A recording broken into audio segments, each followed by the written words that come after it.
Hello student. तो अब हम अपने जो आइसोमेरिज्म का जो चैप्टर है वो आगे बढ़ा रहे हैं। और उसमें अपन वो क्वेश्चन करने वाले हैं जो जेई के लिए बहुत फेवरेट पार्ट है ना, जहाँ से बहुत रैंडमली क्वेश्चन बनते ही बनते हैं।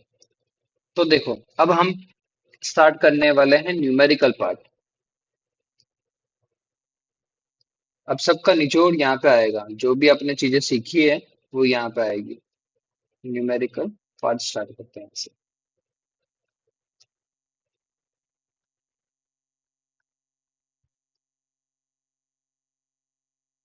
देखो, सबसे पहले अपन सीखने वाले हैं calculation of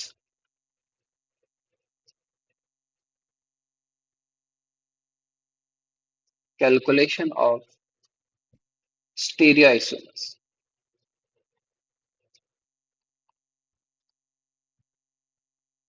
calculation of stereo isomers most important part है बच्चों। बहुत अच्छे से, बहुत ध्यान से, बहुत एकाग्र होकर तुम्हें ये लेक्चर देखना पड़ेगा। ठीक है। देखो, सबसे पहले अपन बात कर रहे हैं कैलकुलेशन ऑफ स्टीरियो आइसोमर्स। तो उसके लिए अपन कैलकुलेशन करने के लिए स्टीरियो आइसोमर्स के लिए हमें चाहिए type of stereogenic centre. Type of stereogenic centre.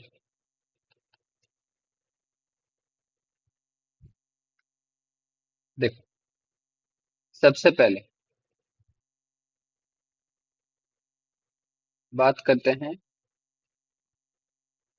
Chiral centre की। देखो किस प्रकार कायल सेंटर की बात करते हैं। जैसे मैं मॉलिक्यूल लूं, CH3HCl, मतलब कार्बन है जिसके पास हाइड्रोजन है, ड्यूटेरियम है, फ्लोरीन है और क्लोरीन है। तो मेरे कायल सेंटर की ये डेफिनेशन होती है कि मेरे पास सेंटर कैसा होना चाहिए, sp3 होना चाहिए और फोर डिफरेंट कनेक्टिविटी होनी चाहिए।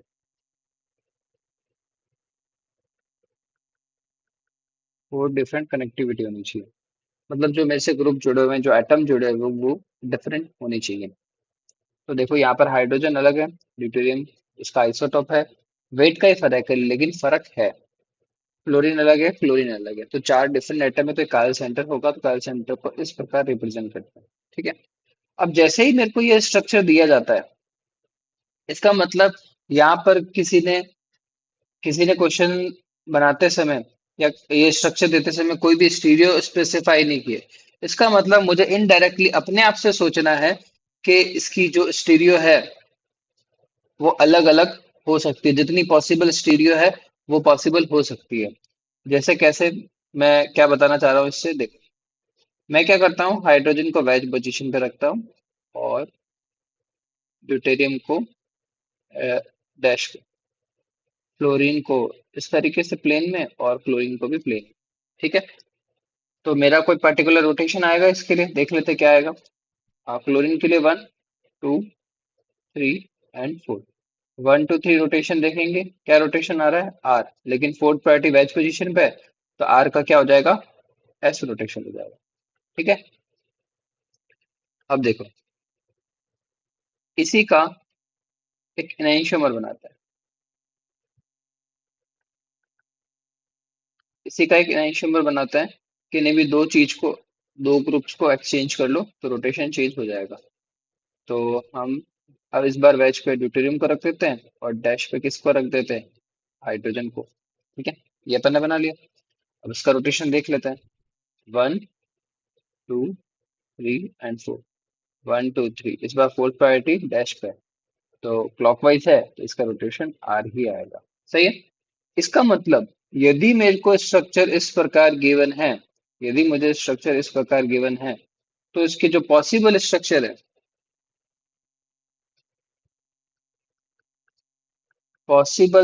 है वो कितने हो जाएंगे, दो हो जाएंगे। एक ये वाला, एस वाला, और दूसरा आर वाला। ठीक है। तो ये हमसे हमें अपने आप से सोचना है, यदि स्टीरियो मेंशन नहीं है, यह वाला जो ओरिजिनल स्ट्रक्चर था वहां पे कोई स्टीरियो मेंशन नहीं थी। इसका मतलब हमें खुद से सोचना है कि यार स्टीरियो अगर अलग अलग देखें अपन तो अलग अलग स्ट्रक्चर इसके पॉसिबल हो सकते हैं। एक आर इनैंशियोमर बन सकता है, दूसरा एस इनैंशियोमर। और इन दोनों में आपस में रिलेशन क्या है? They are इनैंशियोमर। इनैंशियोमर्स, इसका मतलब यदि हमें ऐसा स्ट्रक्चर दिया जाता है तो इसके टोटल दो स्ट्रक्चर पॉसिबल। ठीक है, नेक्स्ट देखते हैं। यदि हमें कोई एल्कीन दे रखी हो तो क्या सोचना है? देखो, CH3 है, CH है, डबल बॉन्ड CH, CH3। हो सकता है आपने पार्ट पढ़ रखा हो, बट फिर भी ध्यान से समझो इसको, इसके और अपन जेई एडवांस लेवल तक ले जाएंगे इसको, तो ध्यान से समझो। तो यदि हमें ये एल्कीन दे रखी हो तो मुझे ऐसा पता होना चाहिए कि यार इस एल्कीन के अलग अलग स्ट्रक्चर पॉसिबल हो सकते हैं। ज्योमेट्रिकल भी स्टीरियो में काउंट होगा, है ना? तो इसके अलग अलग स्ट्रक्चर पॉसिबल हो सकते हैं कि सर कैसे अलग अलग। देखो, मैं क्या करता हूँ, एल्कीन के जो टर्मिनल कार्बन है उनके जो मिथाइल ग्रुप है उनको एक बार सेम साइड में रख देता हूँ। तो यदि मिथाइल ग्रुप सेम साइड में है तो उन्हें बोला जाएगा सिस। दो ग्रुप यदि आपके क्या है, डिस्टेंस उनके पास मिनिमम है ना, क्लोजेस्ट है, तो क्या बोला जाएगा उनको? सिस। और यदि इनको अपन अपोजिट डायरेक्शन में रख लें इस तरीके से, तो इनके बीच में जो डिस्टेंस है वो ओवरऑल बढ़ चुकी है। देखो, ये और ये, यहाँ पर ये जो डिस्टेंस है मान लेता हूं मैं L2 है, और ये जो डिस्टेंस है वो क्या है? L1 है। तो मैं कह सकता हूँ L2 is greater than L1, है ना? तो इस वाले स्ट्रक्चर को अपन क्या बोलेंगे? इधर को सिस बोला तो इधर को क्या बोलना पड़ेगा? ट्रांस। समझ में आ रही बात? इसका मतलब यदि आपको ये स्ट्रक्चर दे रखा होता है तो इसके दो पॉसिबल स्ट्रक्चर हैं। तो पॉसिबल स्ट्रक्चर कितने हैं?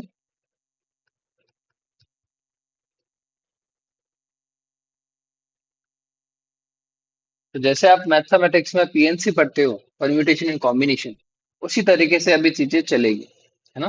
तो थोड़ा अपन समझते हैं इसको। अगला देखो, अगला इंपॉर्टेंट, बहुत इंपॉर्टेंट एग्जांपल है।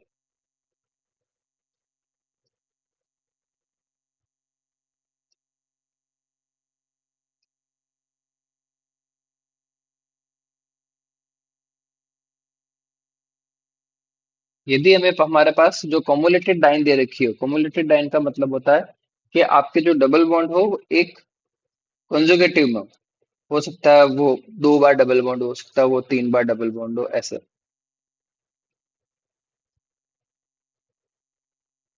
तो इसके अंदर अपन देखेंगे, देखो, जब भी हमारे पास कॉमुलेटिव डबल बॉन्ड होते हैं,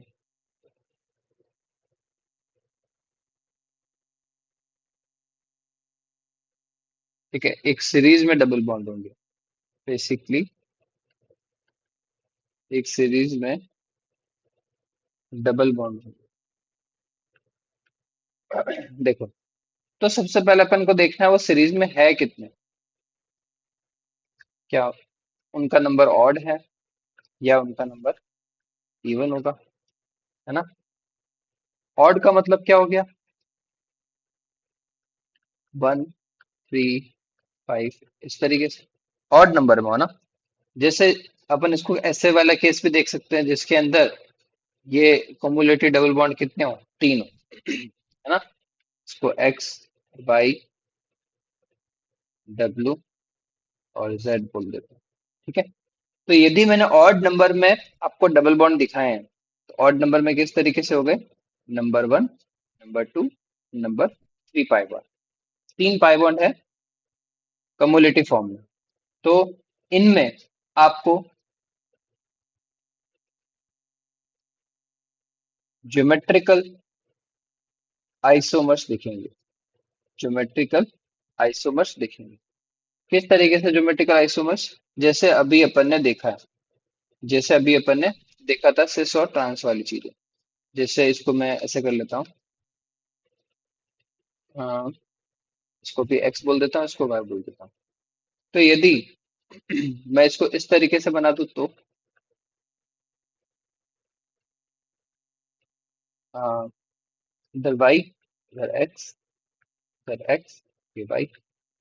तो मुझे पता है इनके बीच में अभी क्या हो चुका है, डिस्टेंस ज्यादा हो चुकी है, तो ये ट्रांस हो जाएगा।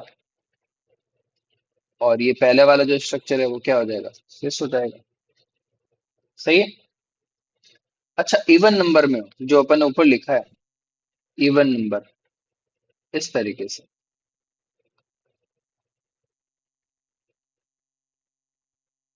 इस तरीके से इवन नंबर में दे रखा हो, तो इवन नंबर में हमें बच्चों याद रखना है कि हमें, जैसे टर्मिनल कौन कौन से हैं, टर्मिनल एक टर्मिनल ये है और एक टर्मिनल ये है। तो हमें याद रखना है कि कोई एक टर्मिनल की वैलेंसी प्लेन में रखनी है अपन को। जैसे कार्बन है और उसकी जो वैलेंसी है, मतलब एक्स और जो वाई ग्रुप है, उसको मैंने प्लेन में रखा है। मतलब जो पेपर बनाया अपन ने, जो स्क्रीन है उसके प्लेन में। फिर अपन ने डबल बॉन्ड बनाया, फिर अगेन डबल बॉन्ड बनाया। अब जो हमारे पास इस कार्बन के पास जो वैलेंसी होगी, वो आउट ऑफ द प्लेन रहेगी। मतलब या तो वेज या डैश। अब मुझे वेज डैश रखना ही था, तो मैंने अभी एक्स को वेज पे रखा है। तो मैं अब क्या कर सकता हूँ, अपोजिट भी कर सकता हूँ, कि भाई मैं एक्स को कहाँ रख दूं, वाई यहाँ रख दूं, और एक्स को इस बार कहाँ रख दूं, डैश पे। तो हमें तरीके सोचने पड़ेंगे कि यार और कौन कौन से तरीके हो सकते हैं, कि जब भी हमारे पास cumulative double bond even number में हो, तो एक जो वैलेंसी होती है वो इन द प्लेन होती है। ये जो वैलेंसी है हमारे पास, ये जो वैलेंसी है वो कैसी है, इन द प्लेन। और जो ये वैलेंसी है वो कैसी है, आउट ऑफ द प्लेन।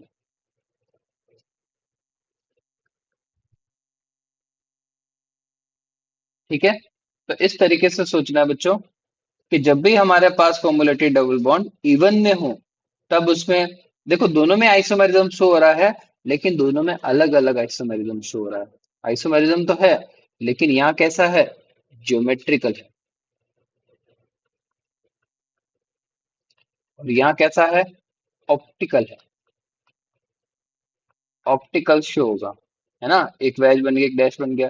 तो इस ग्रुप को तुम वैसे ही सोचो, जैसे कार्बन के अंदर होता था वेज पोजीशन, डैश पोजीशन और दो प्लेन। उसी तरीके से सिमिलर की तरह सोचो इसको, कि तुम्हारे पास चार डिफरेंट वैलेंसीज हैं। इस तरीके से यहाँ चार डिफरेंट होती है, यहाँ पर आपके सिमिलर भी हो सकती है। मतलब एक जो टर्मिनल होता है, एक कार्बन का जो टर्मिनल है उसमें ये डिफरेंट होने चाहिए, दे शुड बी डिफरेंट,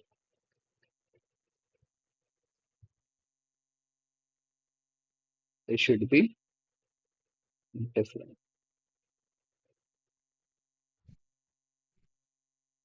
धीरे धीरे हम इसका रोटेशन भी देखेंगे, तो भी उसकी टेंशन ना ले।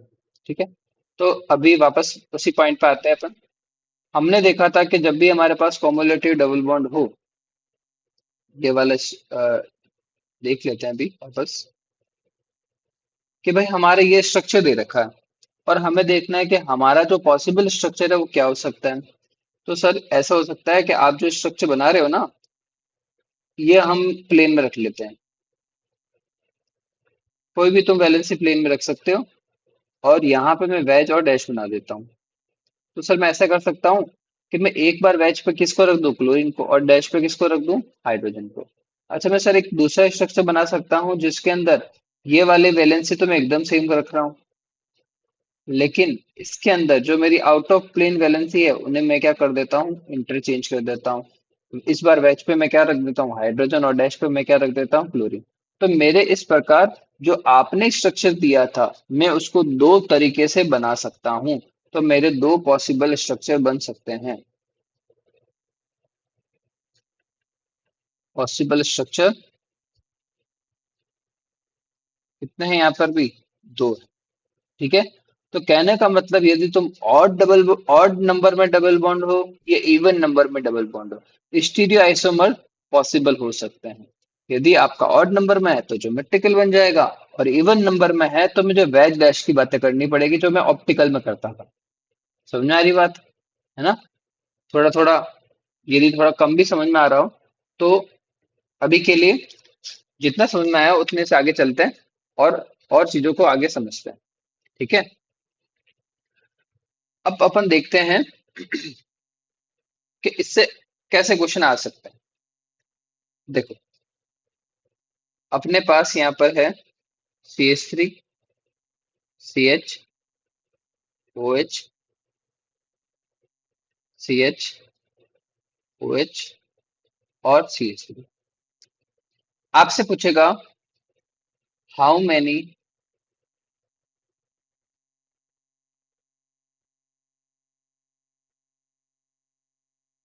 Stereo isomers are possible. कितने स्टीरियो आइसोमर्स पॉसिबल हैं जो मैंने स्ट्रक्चर आपको दिया है, इनके कितने आप अलग अलग स्ट्रक्चर बना सकते हो, ये क्वेश्चन है आपका, है ना? तो देखो अपन कैसे सोचेंगे। सबसे पहले अपन इस स्ट्रक्चर को वापस बना देते हैं, क्वेश्चन में कुछ चेंजेस ना करेंगे ताकि क्वेश्चन अपन को वैसे ही समझ में आए जैसे मैंने अभी बताया। तो अपन ने ऐसा स्ट्रक्चर बना दिया। अपन देखेंगे हमारे स्टीरियोजेनिक सेंटर है कौन कौन से। जिस प्रकार अपन ने कायल सेंटर देखा था, एल्कीन देखा था, कोमुलेटेड आयन देखा था, यदि यहाँ पे कोई ऐसा कुछ कैरेक्टर्स हैं तो पहले उसको आइडेंटिफाई करेंगे कि कितने स्टीरियोजेनिक सेंटर है, कितने आइसोमर्स पॉसिबल हो सकते हैं, उसके लिए स्टीरियोजेनिक सेंटर देखेंगे। हम ये देख सकते हैं कि हमारे पास ये वाला क्या है, ये कायल सेंटर है ना? कि इसके अलोंग हमें क्या क्या पॉसिबिलिटी मिल सकती है कि सर ये आर भी हो सकता है, यदि कायल सेंटर है तो सर ये एस भी हो सकता है ना? और ये भी क्या है, कायल सेंटर है तो इसकी भी पॉसिबिलिटीज बन जाती है सर, ये कभी आर भी हो सकता है और कभी एस भी हो सकता है। तो अब हम क्या करते हैं, इसके स्ट्रक्चर देखते हैं क्या क्या पॉसिबल हो सकता है। ठीक है, देखो, बना के देखना है, कोई फॉर्मूला नहीं देखना है अभी अपन को। काफी जने फॉर्मूले से रट लेते हैं, बट जेई वाला वहीं फंसा देता है आपको। जेई वाले के जो क्वेश्चन है, जेई एडवांस के जो क्वेश्चन है, फॉर्मूले से नहीं होंगे। तो तो हमें क्या करना है, पहले कोई भी रैंडम जो तुम्हें स्ट्रक्चर सही लगे वो फिशर फॉर्म में बना दो, जो भी तुम्हें सही लगे। इसका जो भी एक पॉसिबल स्ट्रक्चर है वो तुम खुद से बना लो। ठीक है, बना लिया आपने? तो अभी आपने क्या ध्यान रखा है कि मैंने जो OH की पोजीशन है वो सेम साइड रखी है। सेम साइड रखी है मतलब ये क्या होगा, एरीथ्रो हो जाएगा, है ना?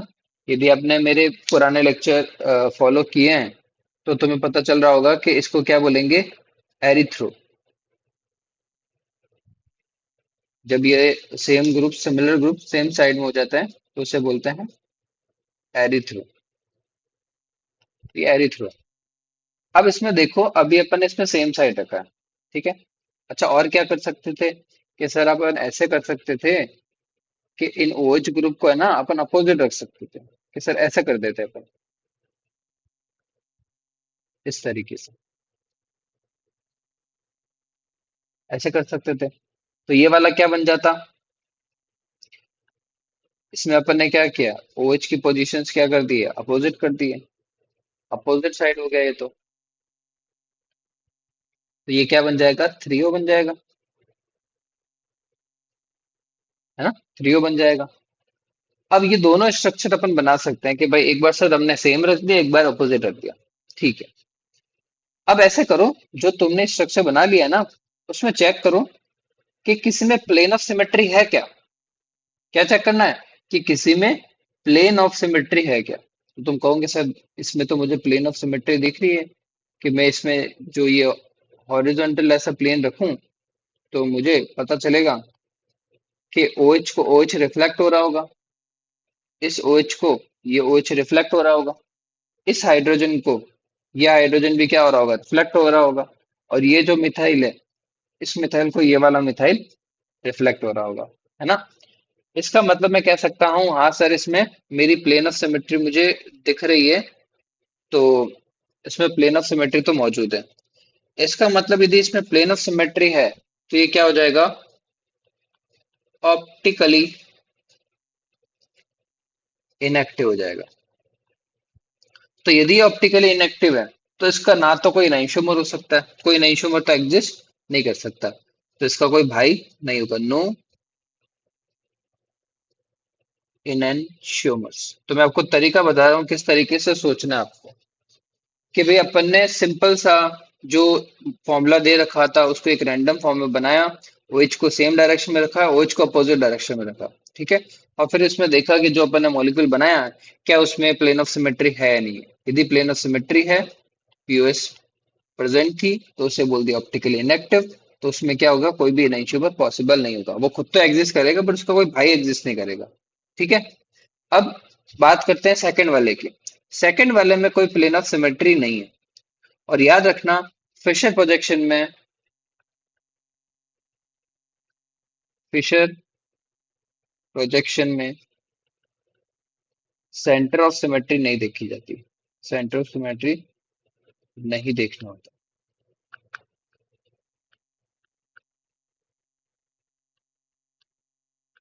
तो सिर्फ प्लेन ऑफ सिमेट्री देखनी है, तो इसमें प्लेन ऑफ सिमेट्री तो एब्सेंट है, पीओएस एब्सेंट है।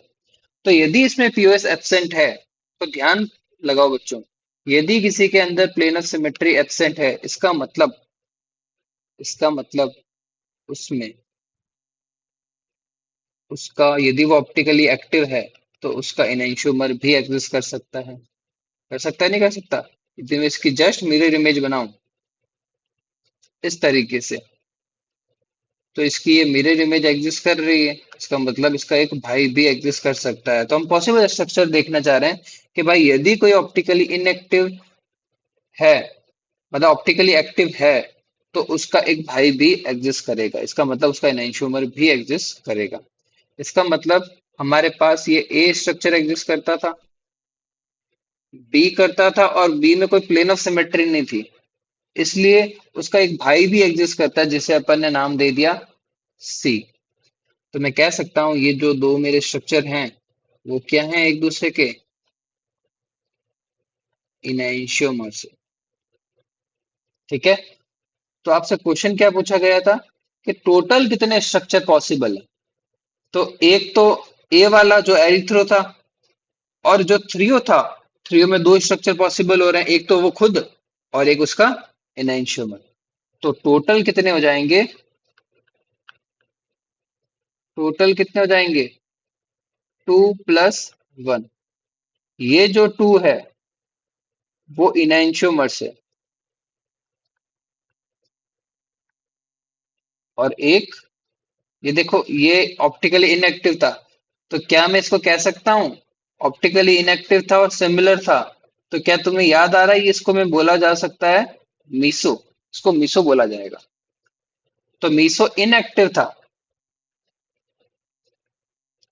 मीसो इनएक्टिव था, लेकिन अपन को टोटल पता करना है कि भाई एक्टिव और इनएक्टिव टोटल काउंट करो, तो टोटल कितना हो जाएगा, 2+1 हो जाएगा, ठीक है।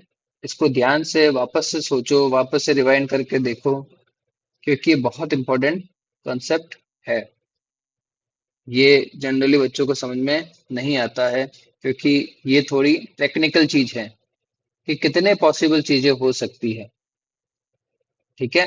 तो तुम्हें वापस एक बार रिवाइंड करके देखना चाहिए, और फिर इस लेक्चर को आगे प्रोसीड करना चाहिए, ठीक है। देखो बच्चों, मैं क्या करता हूँ, CH3 CH double bond CH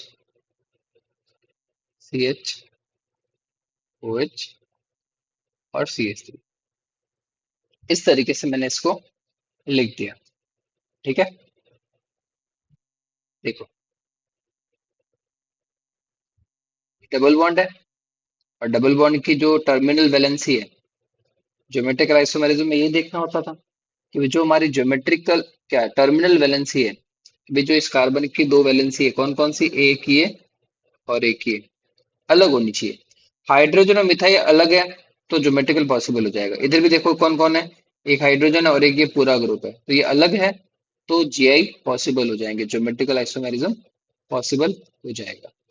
ठीक है, इसका मतलब मैं इसको अलोंग आइसोमर्स बना सकता हूँ। क्वेश्चन वही है, कॉपी करके ले आते हैं इसको।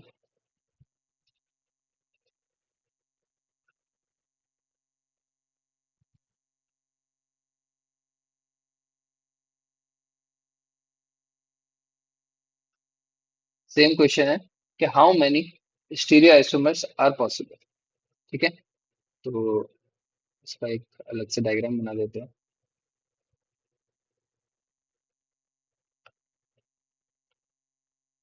देख,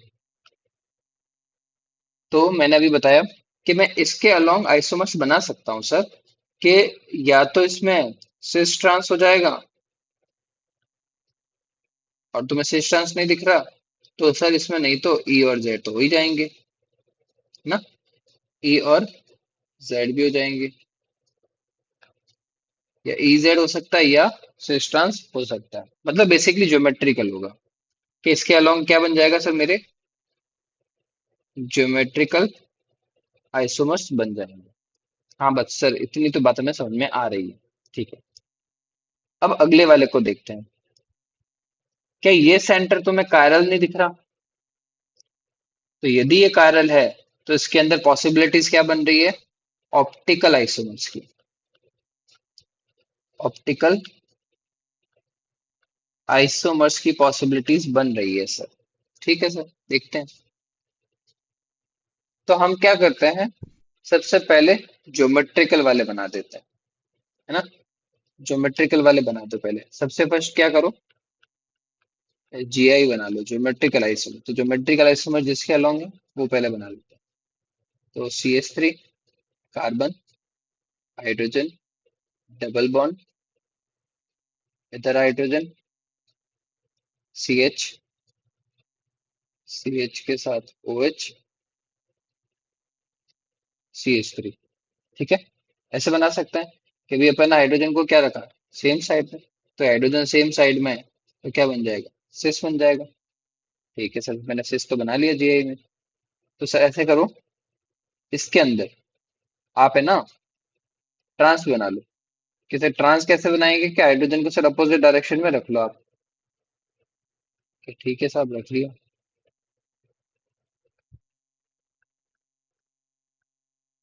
ये बन गए। ठीक है, तो इस बार अपन ने क्या बना दिया, ट्रांस बना दिया,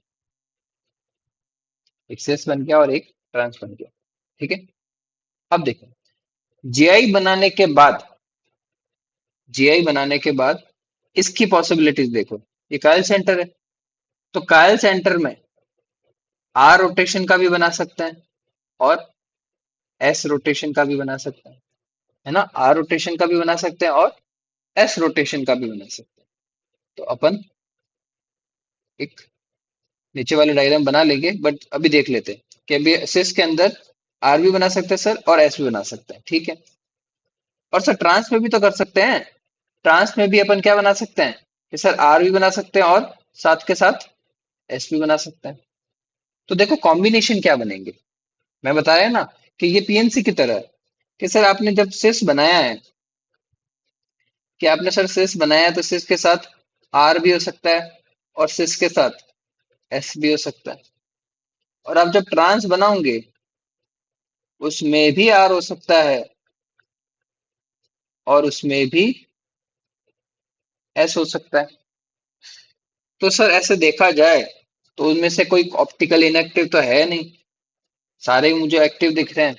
तो मैं टोटल कितने काउंट करूंगा, 1, 2, 3 एंड 4। तो सर मैं इसमें पॉसिबिलिटीज बताऊंगा कि इसमें पॉसिबिलिटीज कितनी है, 4 है सर, तो इसका आपका आंसर तो 4 आ गया। ठीक है, अब किसी को आर और एस पता नहीं चल रहे हैं तो अपन क्या कर सकते हैं, किसी को आर और एस पता नहीं चल रहे तो अपन क्या कर सकते हैं, इस डायग्राम में आर और एस देख लेते हैं कि सर कैसे आपने कैसे कह दिया आर और एस, तो अपन देख लेते हैं। देखो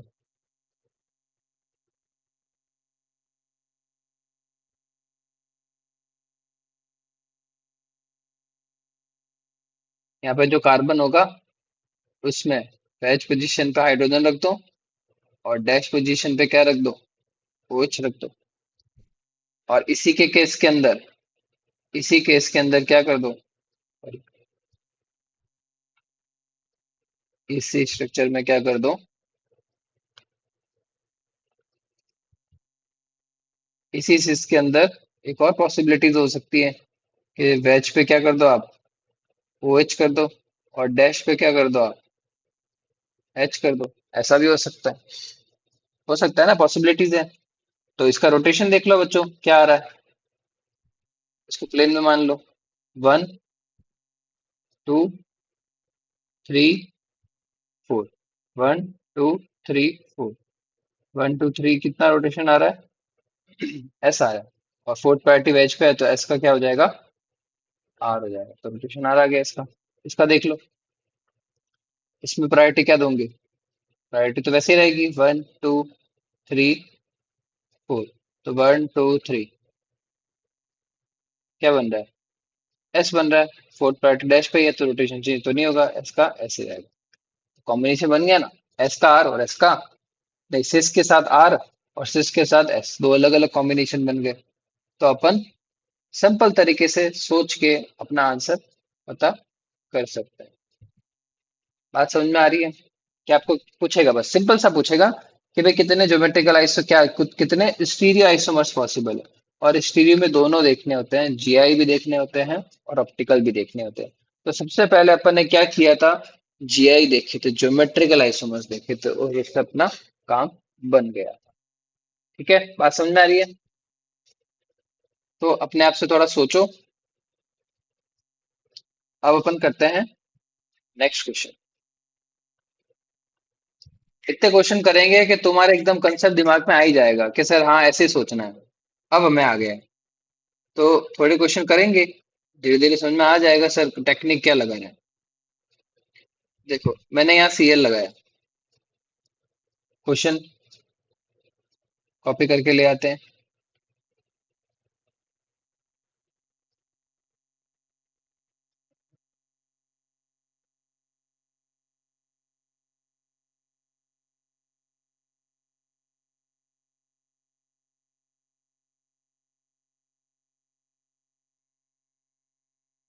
same question, how many stereoisomers are possible. ठीक है, देखो सबसे पहले क्या बनाने होते हैं, ज्योमेट्रिकल आइसोमर्स। सबसे पहले आप बना लो ज्योमेट्रिकल आइसोमर्स। तो ज्योमेट्रिकल आइसोमर्स में क्या करेंगे आप,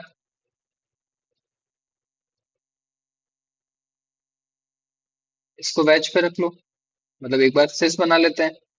भाई क्लोरीन को वेज पे रख लो, दोनों को वेज पे रख लो, या दोनों को डैश पे रख लो, बात एक ही होती है।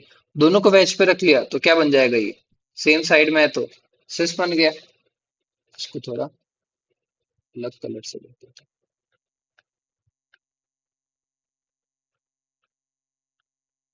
ये क्या बन गया आपका, सिस बन गया। ठीक है, अच्छा सर ऐसे करो, एक बार आपने दोनों वेज पे रखा है तो ऐसे करो, अगले वाले में एक वेज पे रख दो और दूसरा क्या रख दो, ट्रांस पे। एक वेज पे रखा और दूसरा वाला क्या रख दिया आपने, ट्रांस पे। तो इस बार आपने जो बनाया है ना सर, वो दोनों अपोजिट साइड में, एक वेज पर एक डैश पे है, तो क्या बन जाएगा, ट्रांस बन जाएगा। तो एक बन गया सिस, दूसरा क्या बन गया, ट्रांस। तो देखो सर, GI तो आपने बना लिया, अब इन्हीं GI से अपन देखेंगे कि इनके ऑप्टिकल कितने बन सकते हैं। तो सर ऑप्टिकल देखने का तो सर एक ही तरीका है, प्लेन ऑफ सिमेट्री और सेंटर ऑफ सिमेट्री। तो प्लेन ऑफ सिमेट्री देखो सर, पहले वाले में तो हमें दिख ही रहा है, पहले वाले में प्लेन ऑफ सिमेट्री है। प्लेन ऑफ सिमेट्री के अंदर ये क्लोरीन और ये क्लोरीन एक दूसरे को क्या करेंगे, रिफ्लेक्ट करेंगे। ये कार्बन और ये कार्बन एक दूसरे को क्या करेंगे, रिफ्लेक्ट। ये कार्बन और ये कार्बन एक दूसरे को रिफ्लेक्ट। ये भी कार्बन और ये कार्बन एक दूसरे को क्या करेंगे, रिफ्लेक्ट। तो यदि ये रिफ्लेक्ट करेंगे तो ये क्या हो जाएगा, ऑप्टिकली इनएक्टिव हो जाएगा। प्लेन ऑफ सिमेट्री इसके अंदर मौजूद है। सही है। तो हमें इसमें दिख गया कि हाँ सर इसमें प्लेन ऑफ सिमेट्री तो है, प्लेन ऑफ सिमेट्री तो मौजूद है। तो ये इनएक्टिव हो गया, ना तो इसका कोई भाई एग्जिस्ट करेगा, ये अकेला तो करेगा, ये खुद तो करेगा, है ना, इसका भाई एग्जिस्ट नहीं कर सकता। क्या सेकंड वाले में प्लेन ऑफ सिमेट्री है? कि सर प्लेन ऑफ सिमेट्री नहीं है। तो यदि प्लेन ऑफ सिमेट्री नहीं है तो इसका क्या एग्जिस्ट करेगा? क्या इसका एनाइंशियोमर एग्जिस्ट करेगा? कि हाँ सर इसका एनाइंशियोमर एग्जिस्ट करेगा। ठीक है। अब इसका एनाइंशियोमर देखने के लिए अपन क्या करें, कैसे हमें पता चलेगा कैसे इसका एनाइंशियोमर होगा? तो देखो, थोड़ा विजुलाइज करके देखते हैं कि हमें चीजें कैसे समझ में आएगी। तो ऐसे करो, ये वेज पे था ना, वेज का मतलब क्या होता है? Towards the observer. ऐसे करो, ऐसे बना दो सी एल, इसको बना दे एच, इसके को ऐसे करते हैं, अलग कलर बनाते हैं ताकि ये दिखे। दो बॉन्ड है, C L towards the observer है और हाइड्रोजन बिलो द प्लेन है। यहाँ पे हाइड्रोजन टुवर्ड्स द ऑब्जर्वर है और क्लोरीन क्या है? Below the plane. ठीक है। तो ये अपन ने ट्रांस बोला था और ये वाला अपन ने यही स्ट्रक्चर बनाया है। अब हम कोशिश करते हैं कि इसकी क्या बना दे, अपन मिरर इमेज बना दे। तो मिरर इमेज बनाएंगे तो अपन मिरर क्या रख देते हैं? यहाँ पर, यहाँ पर इसका मिरर रखेंगे। तो ये कुछ यहाँ पे साइकिल बना देते हैं। और देखो, यदि ये मैं यहाँ मिरर रखूं तो मुझे जो हाइड्रोजन मैंने यहाँ बनाया है वो मुझे हाइड्रोजन यहाँ दिखेगा नहीं दिखेगा? दिख रहा होगा मिरर में, ये हाइड्रोजन इस तरीके से। और क्लोरीन कहाँ दिख रहा होगा? नीचे की तरफ। उसी तरीके से, उसी तरीके से ये क्लोरीन मुझे यहाँ दिख रहा है, तो मुझे क्लोरीन यहाँ दिखना चाहिए, है ना? ऐसा होना चाहिए कि हाँ सर अब क्लोरीन यहाँ हो जाएगा और हाइड्रोजन नीचे हो जाएगा। तो ये अपन ने क्या बना दिया, इसका इनइंशियोमर बना दिया, है ना, मिरर इमेज बना दी। तो देखो, अब इसको 2D में कैसे दिखाएंगे? इस तरीके से कैसे दिखाएंगे कि सर ऐसे करो, इसको डैश पे लगा दो और इसको कहाँ लगा दो? वेज पे। तो ये एक दूसरे के क्या हो जाएंगे? सर ये एक दूसरे के क्या हो जाएंगे? इनइंशियोमर्स हो जाएंगे। They are enantiomers. इस तरीके से भी आप सोच सकते हो कि भाई यहाँ पे जो आपकी प्रायोरिटी थी वो कहाँ पे थी? वेज पे। यहाँ पे क्या कर दिया आपने? डैश पे। इधर वाली कहाँ थी? डैश पे। तो इधर वाले को कहाँ कर दिया? वेज पे। है ना, अपोजिट कर दिया। तो आपके क्या बन गए? एकदम मिरर इमेज बन गई। ठीक है। इसका मतलब सर, अब अपन बात करें आइसोमर्स कितने हैं, कि सर एक तो आपका ये है जो आपने बनाया है सिस वाला, और ट्रांस वाले में दो बन गए हैं सर, और ये एक दूसरे के इनइंशियोमर्स हैं। इनइंशियोमर्स हैं। तो सर वैसी बात हो गई कि जो टोटल है वो है 2+1। ये तो हमारे इनइंशियोमर्स का पेयर है।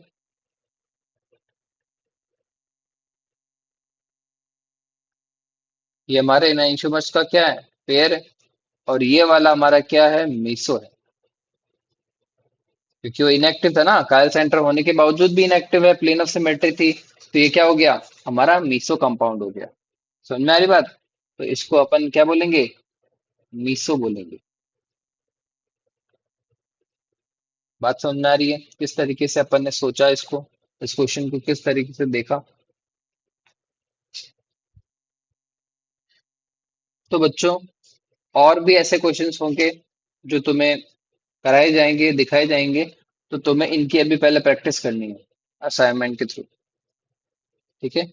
गॉड ब्लेस यू बच्चों, ऐसे ही पढ़ते रहो।